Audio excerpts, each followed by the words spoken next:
اس وقت عمران خان ایک سیاسی بند گلی میں پہنچ چکے ہیں، یعنی کہ ڈیڈ اینڈ میں پہنچ چکے ہیں، اور وہاں سے آگے نکلنے کا کوئی راستہ نہیں، اور کیا وہ واپس مڑ کے آ سکتے ہیں اس کے لیے انہیں اپنا تھوکا چاٹنا پڑے گا۔ یہ ابھی جو ایک انہوں نے بی بی سی کو انٹرویو دیا ہے، اس سے ان کے مائنڈ سیٹ کی جو ہے ہمیں حالت پتہ چلتی ہے کہ وہ کنفیوز بھی کتنے ہیں، ابھی تک وہ ایروگنٹ بھی کتنے ہیں، اور ان کو سمجھ نہیں آ رہی کہ وہ اب کیا کریں۔ تو وہاں سے انٹرویو سے ہم کچھ ان کے بیانات لیتے ہیں اور اس پہ ہم تجزیہ کریں گے۔ جب ان سے پوچھا گیا کہ عمران خان، مطلب کہ آپ کے جو ساتھ بہت سے لوگ آپ کو چھوڑ کے چلے گئے ہیں، مطلب عمران خان اکیلے ہو گئے ہیں، اور آپ کو معلوم ہے کہ 100 سے زیادہ لوگ جو تھے وہ ان کو چھوڑ کے چلے گئے ہیں، تو عمران خان نے کہا یہ ہمارے لیے کوئی بڑا مسئلہ نہیں ہے، کیونکہ جو لوگ پارٹی چھوڑ کر گئے ہیں ہم ان کی جگہ نئے نوجوانوں کو آگے لے کے آئیں گے، لیکن شاید انہیں بھی گرفتار کر دیا جائے۔ اچھا، اب یہ عمران خان کا ایک بہت ہی سٹینڈرڈ آپریٹنگ پروسیجر ہے کہ وہ لوگوں کو استعمال کرتے ہیں، اس کے بعد ان کو ڈسکارڈ کرتے ہیں۔ اس وقت ان کو یہ نہیں خیال آیا کہ بہت سے نوجوان ایسے ہیں جو اس وقت جیلوں میں سڑ رہے ہیں، جن پہ شاید آرمی ایکٹ کے تحت جو ہے مقدمے چلائے جائیں۔ ظاہر ہے کہ جو ان کے بڑے بڑے لیڈر تھے وہ تو باہر نکلے، پریس کانفرنس کی، اور وہ انہوں نے معافی مانگ لی، اور اس کے بعد وہ گھر چلے گئے، لیکن ان نوجوانوں کا کیا ہوگا جو کہ ان کی وجہ سے سڑکوں پہ نکلے تھے، اور پھر اب ان کو اس کا خمیازہ بھگتنا پڑے گا۔ تو یہ عمران خان جو ہیں یہ ہمیشہ اپنے محسنوں کے ساتھ ایسا ہی کرتے ہیں، اور یہ جو لوگ پی ٹی آئی چھوڑ کے گئے ہیں نا اس وقت، یہ بھی میرا خیال ہے کہ بہت عرصے سے عمران خان سے نالاں تھے، تنگ تھے، کیونکہ اب یہ لوگ جب آئے ہیں سامنے تو بہت سے یہ لوگ کہہ رہے ہیں کہ مطلب، اور ہمیں اس کا پہلے بھی پتہ چلتا رہتا تھا کہ عمران خان صاحب کسی کی بات نہیں سنتے تھے، کسی کا مشورہ نہیں مانتے تھے۔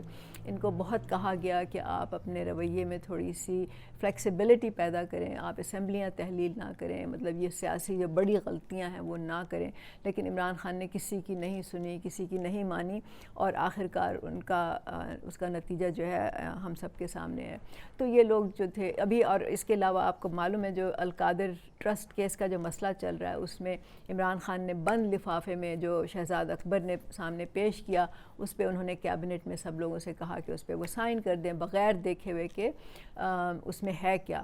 اب ظاہر ہے کہ یہ جو لوگ بیٹھے ہوئے تھے کیبنٹ میں یہ بھی چھوٹے بچے نہیں تھے، ان کو بھی ریزسٹ کرنا چاہیے تھا، ان کو ریفیوز کرنا چاہیے تھا کہ بغیر دیکھے وہ سائن نہیں کریں گے، لیکن ظاہر ہے کہ یہ لوگ سب مطلب پرست تھے، اور یہ چاہتے تھے کہ خان کی گڈ بکس میں رہیں، تو انہوں نے سائن کر دیے۔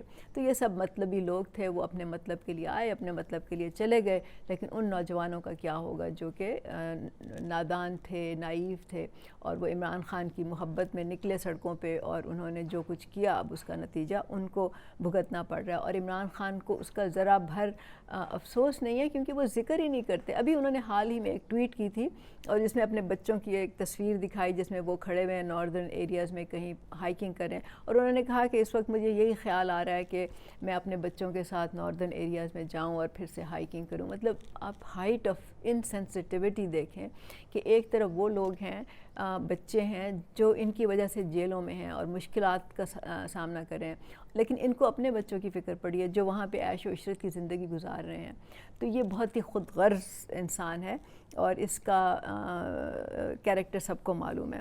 اچھا، دوسرا اس سے سوال یہ کیا گیا کہ آپ کے حامی آپ کو اپنی ریڈ لائن قرار دیتے ہیں، اس کا کیا مطلب ہے؟ تو عمران خان نے کہا کہ میرے خلاف مقدمات میں مجھے گرفتار کر کے، اس کا مطلب یہ ہے کہ جب میرے خلاف مقدمات میں گرفتار کر کے مجھے جیل میں ڈالا گیا تو اس کا رد عمل آئے گا، لیکن میں اس رد عمل کا ذمہ دار نہیں ہوں، بلکہ یہ ذمہ داری پارٹی کے رہنماؤں اور کارکنان پہ عائد ہوتی ہے۔ اب آپ ذرا سوچ لیں، یہ لیڈر ایک بات کر رہا ہے، ایک پارٹی کا لیڈر،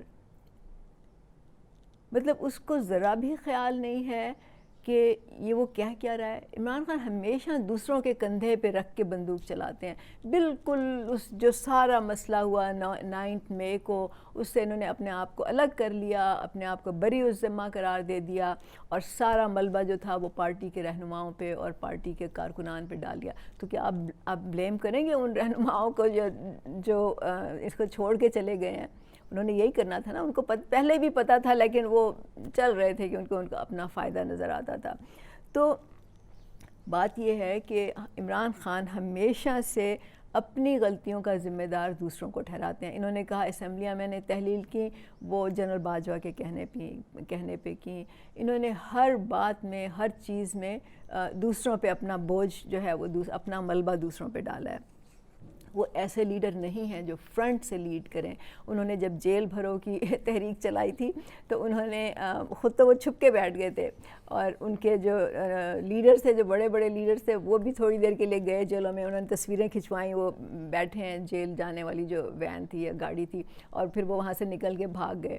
جو بیچارے چھوٹے بچے معصوم لوگ تھے وہی کچھ جیلوں میں گئے، لیکن ان کو بھی آخر کار سمجھ آ گئی، تو ایسا نہیں ہوا کہ جیلیں بھر گئی ہوں ان کے کہنے سے. تو یہ ان کا ایک طریقہ ہے. اچھا، اس کے بعد انہوں نے کیا کہا؟ انہوں نے کہا بی بی سی کے مطابق انہوں نے کہا کہ یہ کہنا کہ احمقوں کی جنت میں رہنے کے مترادف ہے کہ فوج کا پاکستانی سیاست سے کردار ختم ہو جائے گا. اچھا، اب اب یہ سمجھ آئی ہے کیا وہ بالکل لا علم تھے؟ اصل میں بات یہ ہے، دیکھیں کہ ہم تو یہ سمجھتے ہیں کہ فوج ہونی ہی نہیں چاہیے، مطلب دنیا میں کہیں بھی فوج نہیں ہونی چاہیے.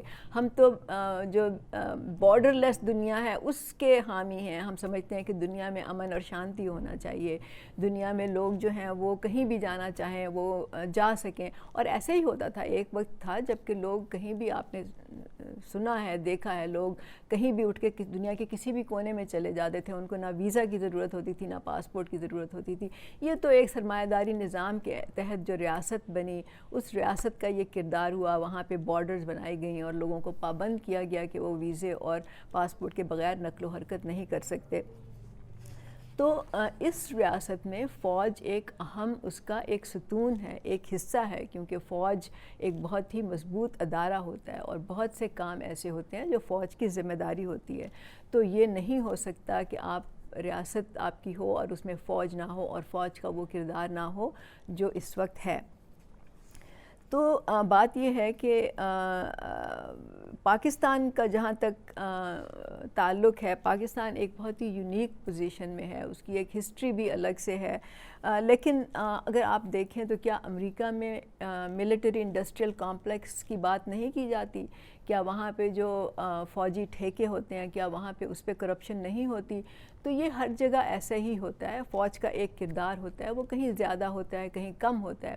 پاکستان میں historically and because of the geopolitical location that we are in, فوج کا کردار زیادہ مضبوط رہا ہے. اور ہسٹوریکلی اس کے پیچھے جو بھی وجوہات تھیں اس میں اب جانے کا وقت نہیں ہے. لیکن بات یہ ہے کہ فوج کا کردار ختم تو نہیں ہو سکتا، اٹس امپاسبل. لیکن فوج کا کردار کم ہو سکتا ہے. لیکن وہ کم کیسے ہو سکتا ہے؟ وہ صرف جمہوری اداروں کے، جمہوری قوتوں کی مضبوطی کی وجہ سے ہو سکتا ہے. اور اس کی جمہوریت کی مضبوطی جو ہے وہ صرف ایک اس کا طریقہ ہے کہ اس میں عام لوگوں کو نمائندگی دی جائے، عام لوگوں کو سیاست میں آنے کا موقع دیا جائے، عام لوگوں پہ ان کی جو رائے ہے وہ فیصلہ کرنے میں ان کی رائے شامل ہو. تو اصل میں جب یہ جمہوریت ہوتی ہے جس میں عوام کی رائے شامل ہوتی ہے، عوام کی نمائندگی ہوتی ہے، وہ صرف بڑے بڑے جاگیرداروں، سرمایہ داروں کی ریاست نہیں ہوتی، تو اس سے جمہوری عمل جو ہے وہ مضبوط ہوتا ہے. اور جب یہ مضبوط ہوتا ہے تو سب ادارے جو ہیں آہستہ آہستہ اپنے اس میں دائرہ کار میں کام کرتے ہیں. لیکن عمران خان نے یہ سمجھا کہ وہ اس کو لاٹھیوں سے، ڈنڈوں سے، پیٹرول بام سے لوگوں کو باہر نکال کے، جلسے کر کے، دھرنے کر کے، یہ لوگوں پہ باور کرا کے کہ پوری قوم ان کے ساتھ کھڑی ہے، وہ لوگوں کو اکٹھا کر سکتے ہیں، وہ الیکشن جیت سکتے ہیں. انہوں نے سمجھا کہ فوج اور ریاست ان کے سامنے گھٹنے ٹیک دے گی. ایسا نہیں ہو سکتا، ایسا ممکن نہیں ہے، اور وہ ابھی آپ کے سامنے ہے. لیکن اس سے بھی جو بڑا سوال ہے وہ یہ ہے کہ عمران خان فوج کی مداخلت کیوں ختم کرنا چاہتے تھے؟ کیا وہ جمہوریت لے کے آنا چاہتے تھے؟ کیا وہ جمہوریت کو مضبوط کرنا چاہتے تھے؟ بالکل بھی نہیں. وہ صرف اس لیے فوج کی مداخلت ختم کرنا چاہتے تھے کہ وہ خود ایک بڑی طاقتور شخصیت بن کے سامنے آئیں، وہ پاکستان کی تاریخ کا بہت بڑے طاقتور حکمران ہوں اور پھر ان کا جو دل چاہے وہ کریں، کیونکہ یہ تو ان کی نیچر ہے نا، وہ کسی کی بات نہیں سنتے، وہ کہتے ہیں جو میں کروں گا، جو میں کہوں گا وہی ہوگا، اور وہ چاہتے تھے کہ مجھے بالکل کوئی رکاوٹ نہ ہو میرے راستے میں، کیونکہ اس وقت فوج ان کے سامنے ایک ان کو لگتا تھا کہ رکاوٹ ہے، اور اس لیے انہوں نے فوج سے پھنگا لیا اور اس کا وہ نتیجہ جو ہے اس وقت وہ بھگت رہے ہیں۔ لیکن وہ کوئی جمہوریت پسند نہیں ہے، اور نہ ہی وہ جمہوریت کی بالادستی چاہتے تھے۔ اس کے ثبوت ہیں کہ وہ کتنی دفعہ پارلیمنٹ میں جا کے بیٹھے، انہوں نے کس طرح سے جو بلز تھے وہ پاس کرائے بغیر پارلیمنٹ سے الگ ہو کے، انہوں نے آرڈیننسز پاس کرائے اس پریزیڈنٹ سے۔ تو یہ سب ثبوت ہے کہ ان کے دماغ میں کوئی جمہوریت کا فطور نہیں تھا۔ اچھا، اس کے بعد انہوں نے کیا کہا، ایک اور جو جرنلسٹ نے جب بات کی، اس سے کوئی سوال پوچھا تو عمران خان نے کہا کہ میں جاننا چاہتا ہوں اسٹیبلشمنٹ میرے بارے میں کیا سوچتی ہے، کیا میرے باہر جانے سے پاکستان کو کوئی فائدہ ہوگا؟ تو اور پھر کہا کہ مجھے معلوم نہیں کیا ہونے والا ہے، ہو سکتا ہے مجھے جیل میں ڈال دیا جائے۔ اچھا، اب اس کا ویری انٹرسٹنگ کہ ان کے دل و دماغ پہ ابھی بھی اسٹیبلشمنٹ سوار ہے، ابھی بھی وہ سوچتے ہیں کہ اسٹیبلشمنٹ میرے بارے میں کیا سوچ رہی ہے، میرے بارے میں ان کا کیا رویہ ہے، کیا خیال ہے۔ وہ اب بھی اسٹیبلشمنٹ کی گڈ بکس میں آنا چاہتے ہیں، اور اب بھی موقع ملے تو میں آپ کو دعوے سے یہ بات کر سکتی ہوں کہ وہ پھر فوج کے ساتھ الحاق کرنے کے لیے تیار ہوں، اگر فوج کی طرف سے تھوڑا سا بھی اشارہ ملے۔ لیکن فوج میں بھی وہ کوئی ایسے لوگ تو نہیں بیٹھے ہوئے نا جو سانپ سے ڈس کے دوسری دفعہ دوبارہ سے ڈسے جائیں گے، وہ تو بیوقوفوں والی بات ہوگی۔ تو اس وقت بھی خان صاحب جب مذاکرات کی بات کرتے ہیں، وہ سیاسی حلقوں سے مذاکرات نہیں کرنا چاہتے، وہ فوج سے مذاکرات کرنا چاہتے ہیں۔ اور دوسری طرف آپ ان کی کنفیوژن دیکھیں ذہن کی، دوسری طرف انہوں نے ابھی کل پرسوں جو بیان دیا تھا جس میں کہ انہوں نے پی ایم ایل این کو، نون لیگ کو، مطلب پیپلز پارٹی کو انہوں نے مشورہ اور نصیحت دی تھی کہ اسٹیبلشمنٹ کیسے کام کرتی ہے۔ دیکھیں ان کا تو پلان ایک دم سے چینج ہوتا ہے، بند کمرے میں وہ فیصلہ کرتے ہیں، آپ کو پتہ بھی نہیں چلے گا پلان اے سے پلان بی جو ہے وہ کیسے بدل جائے گا۔ تو ایک طرف وہ کہہ رہے ہیں، دوسری طرف وہ خود جو ہے وہ اسٹیبلشمنٹ سے دوبارہ سے ڈیل کرنے میں یا ان سے مذاکرات کرنے کے لیے تیار ہیں۔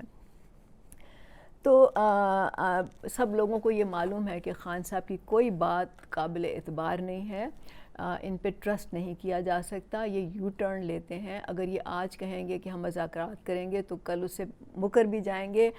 ان فیکٹ اگر یہ مذاکرات کی ٹیبل پہ بھی آئیں گے اور یہ مذاکرات پہ ڈیل بھی کر لیں گے، یو نیور نو کہ کل کو ایک ہفتے بعد، چند عرصے بعد یہ اس سے مکر جائیں اور پھر اپنا یو ٹرن لے کے کہیں یہ تو میں نے کیا ہی نہیں، یا غلط ہوا، یا جو بھی ہوا اس کو ڈینائی کر دیں گے۔ تو بی بی سی نے یہ کہا کہ عمران خان فوج سے مذاکرات کرنا چاہتے ہیں، لیکن انہوں نے یہ نہیں بتایا کہ وہ فوج سے کیا کے سامنے ایسا کون سا موقف اختیار کریں گے جو پہلے نہیں کیا انہوں نے۔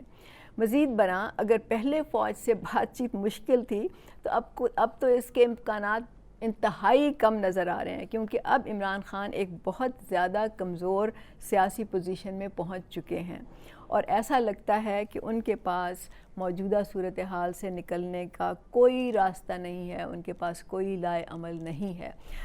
تو یہاں پہ میں صرف یہ کہوں گی کہ عمران خان لائے عمل تیار کرنے کے اس کے وہی نہیں ہے، مطلب وہ سوچتے ہی نہیں ہے کہ ہر چیز کا کوئی لائے عمل بھی تیار کرنا چاہیے۔ وہ تو جس وقت ان کے دل میں جو آتا ہے وہ کہہ دیتے ہیں، اور وہ چاہتے ہیں کہ وہ اسی وقت اس کو پورا کیا جائے۔ He has no planning, no strategy, no vision for future. وہ ان کو سمجھ ہی نہیں آتا، ان کو پتہ ہی نہیں ہے کہ اس طرح بھی کوئی کام کیے جا سکتے ہیں۔ دیکھیں انہوں نے پوری زندگی کسی آرگنائزیشن میں کام نہیں کیا، کوئی سیاست میں کام نہیں کیا، انہوں نے کوئی جاب نہیں کیا، انہوں نے لوگوں کے ساتھ ڈیل نہیں کیا۔ ان کو پتہ نہیں ہے کہ جب آپ لوگوں کے ساتھ ڈیل کرتے ہیں، وہ کسی بھی لیول پہ کریں، اپنے خاندان میں کریں، اپنی نوکری کی جگہ پہ کریں، کسی آرگنائزیشن میں کریں، این جی او میں کریں، آپ جو سول سوسائٹی کے آرگنائزیشنز ہیں ان میں کریں، آپ کو لوگوں کے ساتھ ایک مطلب ان کے ساتھ ڈیل کرنا پڑتا ہے، طریقے سے کرنا پڑتا ہے۔ آپ ہر وقت اپنا ڈنڈا نہیں چلا سکتے، اور عمران خان کو میرا خیال ہے اب بھی یہ سمجھ نہیں آئی کہ ان کا ڈنڈا اب نہیں چل سکتا۔